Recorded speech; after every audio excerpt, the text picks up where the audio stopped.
Hi guys, welcome to YouTube video number 1. Super exciting.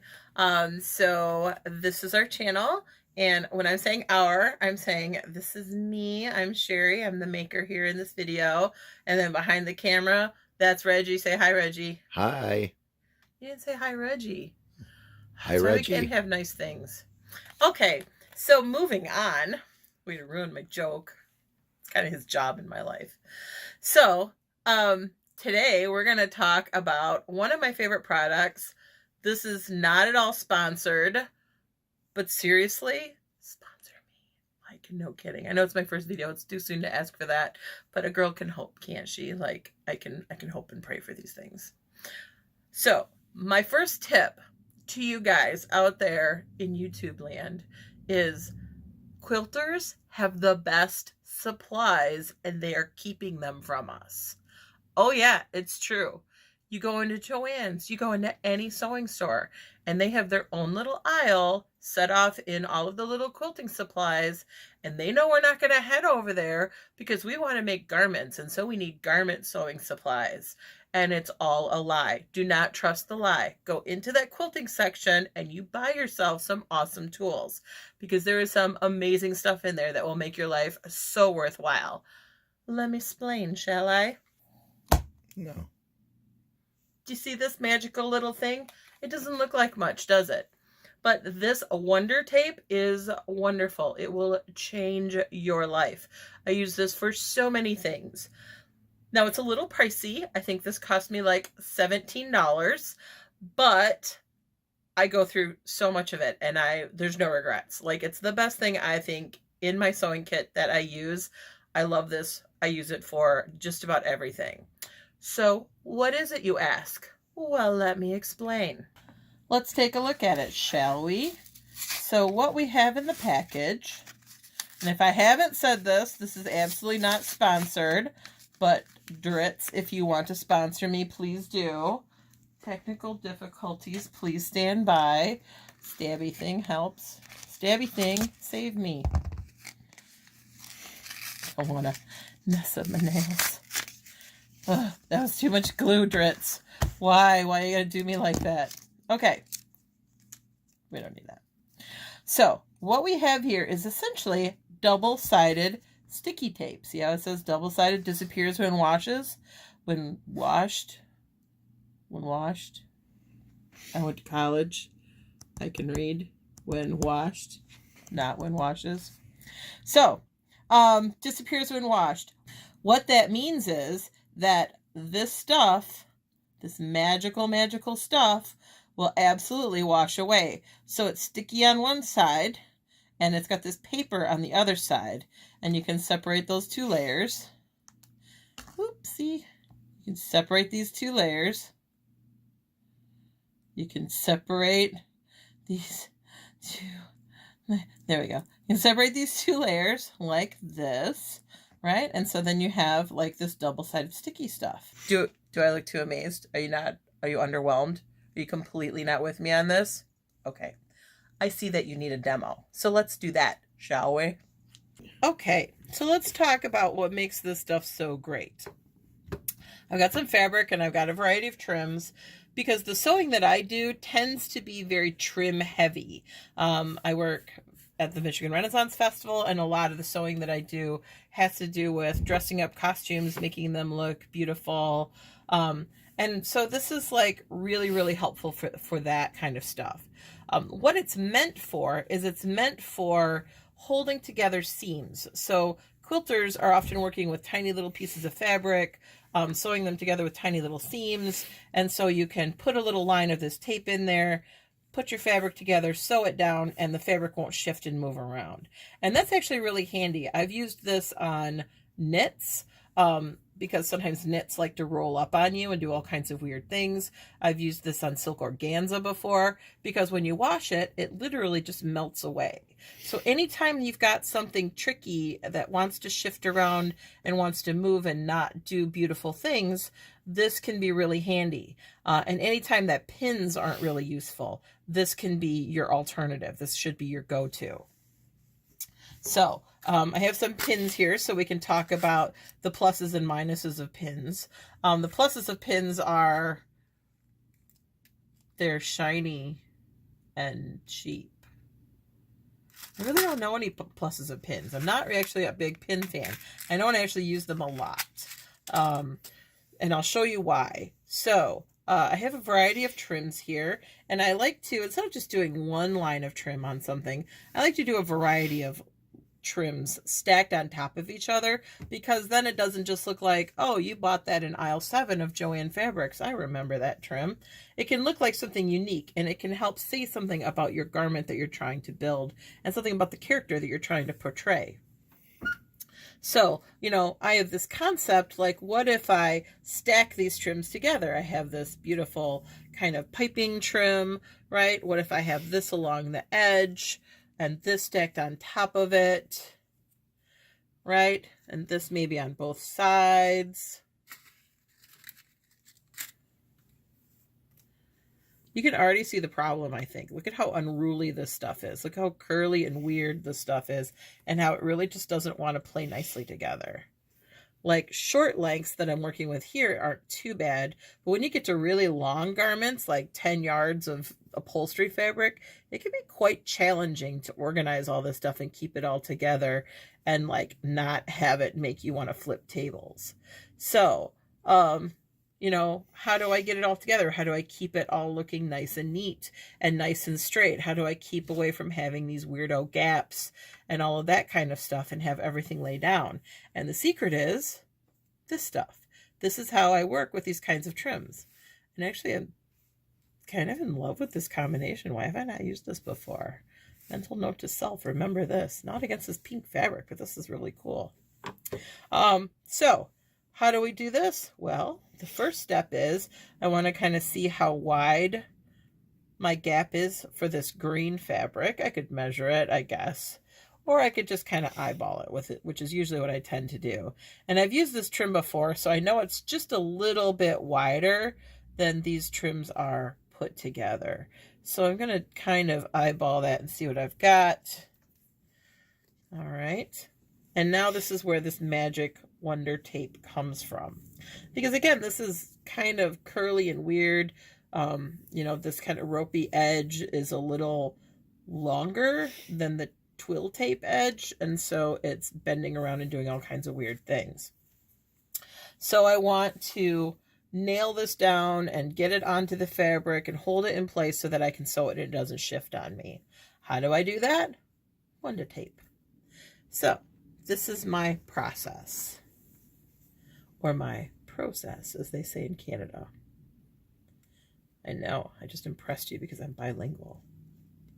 So we're going to start this off. Now you'll notice on these kinds of trims that there's like kind of a flatter side and kind of a concave side, if that makes any sense at all. And I want to work on this flatter side where the twill tape is kind of sewn down onto that ropey trim.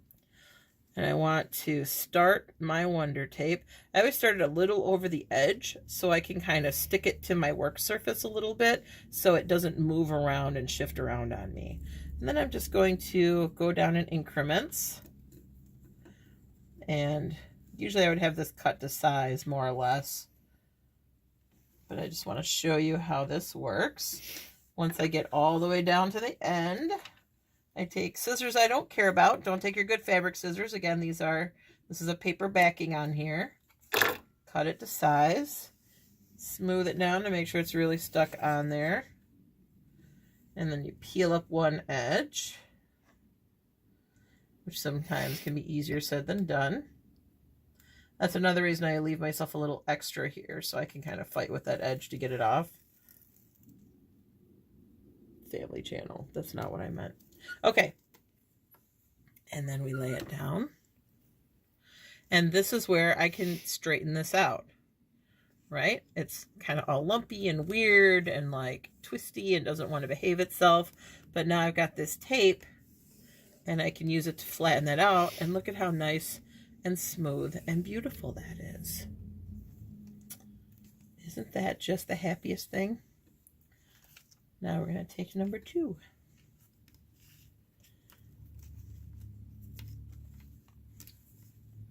And we're going to do that over again. And I do a lot of production work, so I have to be fast. I don't have time to mess around with pins, putting them in and pulling them out and all that kind of stuff. I don't use pins. I don't use pins when I cut pattern pieces. I don't use pins when I'm putting things together. I either use this stuff or I hold it. I just don't have time for that kind of stuff because I'm trying to do things rapidly to get it done, to get things out the door. There we go. And you can't, pins just take too much time.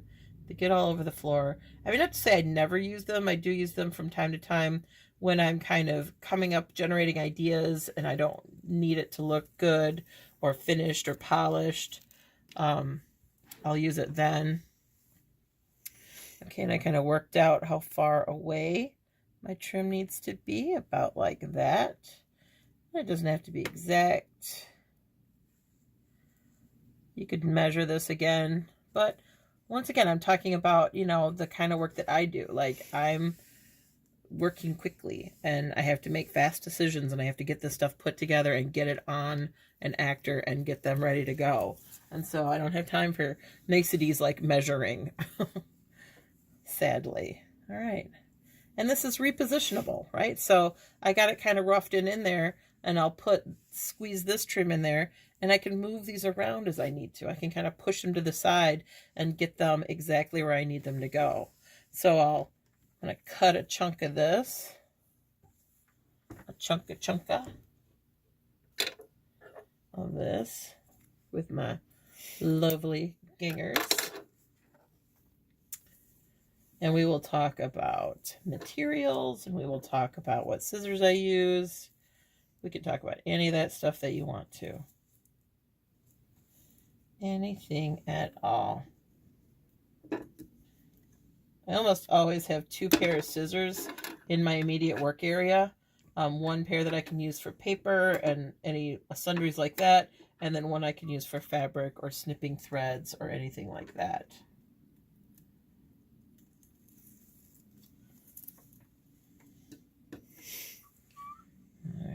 Let's squeeze this in here. And again, I kind of like a fairly tight fit when I'm doing this. I actually do this trick a lot where I have this kind of ropey, what would that be like? When I have that kind of trim, I like to put it on either side of another trim to kind of give it dimension and make it look like a fancier trim that is. Like this trim, you know, you can get that on sale for $3-4 a yard, right? And then when I layer it on top of each other, now it looks like a $20 a yard trim. This is how I save money, because I try to make my budget go as far as possible so I can help as many characters as possible and make as many people look as good as possible. And look at how I don't have to do this in steps. If I were pinning this, I would have to sew this side down, then this side down, then this down. I'm not doing that. I am taping this all down, and then I'm going to run it all through my sewing machine, and then I'm done. See how this is a time saver? This is the best tip that I have for you. Seriously. Quilting supplies. Do not let those quilters lie to you and keep those trims or keep those tools to themselves. Not really trims. I don't really have trims that are useful for garment making.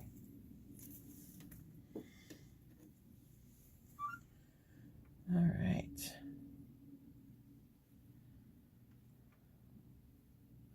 And I'm just, this green stuff has kind of a grid inherent to it. And so I'm using that grid that's in this weave to help me line up this yellow. And so that's keeping it nice and straight. And then I just push it down. And now I'm ready to go to the sewing machine. Okay, so now I can pull this over to the sewing machine. And I think what I'm going to do, after trial and error, I think what I'm going to do is come over here. And I'm going to start, actually, yeah, I think that'll work out really well. Because my foot can sit on that yellow and on that green.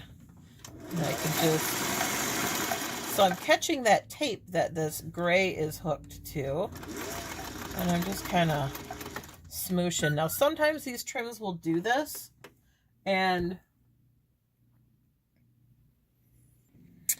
okay, this is my pin cushion. I told you I do use pins. I just don't use them a lot. This is my stiletto. So sometimes you will get little lumpy, weird things like this happen. It's just the fabric kind of fighting with you a little bit. So that's where a stiletto can come in handy. And you just push it down back under the presser foot. So with my left hand, so it's a little harder to do. But see how that'll just feed right up and it'll be fine.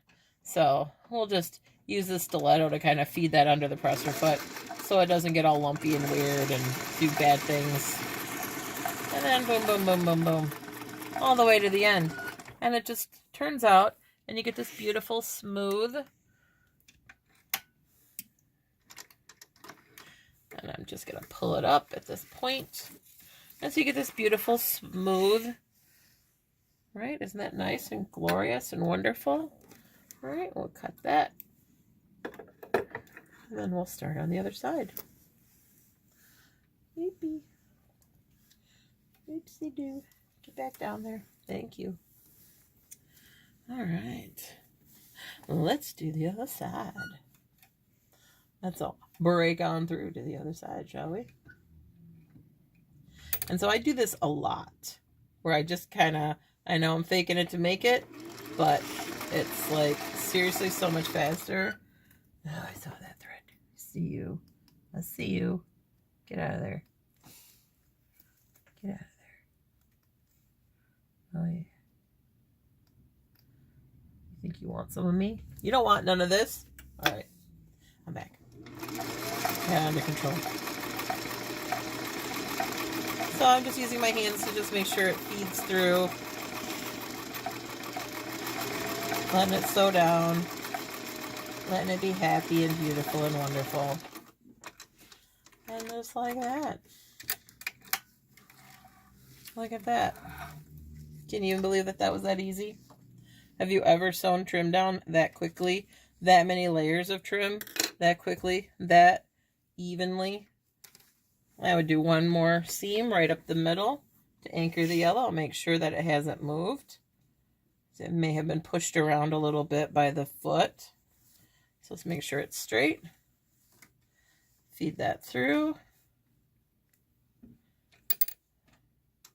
I'm going to go right in the ditch. Stitching in the ditch. That's what that's called. If you didn't know. Yeah, my sewing machine is loud. She's old. She's loud. See what I did there? She's a lot. Alright, I'll see myself out. There we go. Boom. Boom. Just like that. Yep, I know I was holding my scissors upside down. Don't judge me. Look at that. You believe that that was that easy? Like, they would be all over the place. You saw how wonky and weird this gray trim was. But it's seriously that easy. Like, that is my biggest tip, or my first tip. Maybe not my biggest tip, but that's my first tip.